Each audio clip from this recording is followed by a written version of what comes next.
Sa iba pang mga balita, posible manong mapagtibay ang panukalang Bangsamoro Basic Law bago matapos ang termino ni Pangulong Aquino. Ang buong ulat ihatid ni Jade Miguel. Malamang ay maipasa na sa Senado ang panukalang Basic Law on the Bangsamoro Region o BL-BAR bago matapos ang termino ni Pangulong Aquino ayon kay Senador Bongbong Marcos. Magugunita na si Marcos ang sponsor ng naturang panukala na itinuring na substitute bill para sa Bangsamoro Basic Law o BBL. Ayon sa Senador, hindi naman na malaking issue sa ngayon para sa mga senador ang BBL. Basta lahat ng senador na nais magtanong ay napakinggan na, positibo niya ang pagpasa nito bago pumalit ang bagong administrasyon sa 2016.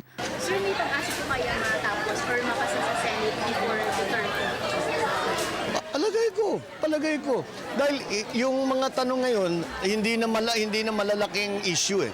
Parang fine-tuning lang ika nga eh. Sa ngayon daw ay inuuna muna ng Senado ang pagpasa sa pambansang budget bago sila sumabak muli sa deliberasyon sa BL-BAR. Ngunit hindi pa matukoy sa ngayon ni Marcos kung kailan matatapos ang naturang deliberasyon dahil lahat anya ng nais makipagdebate ay bibigyan ng pagkakataon na magtanong hinggil sa panukala. Mahirap magsabi dahil siyempre hindi naman lahat ng senador na may tanong ay kailangan bigyan ng pagkakataon magtanong. Para sa Telebisyon ng Bayan, Jade Miguel.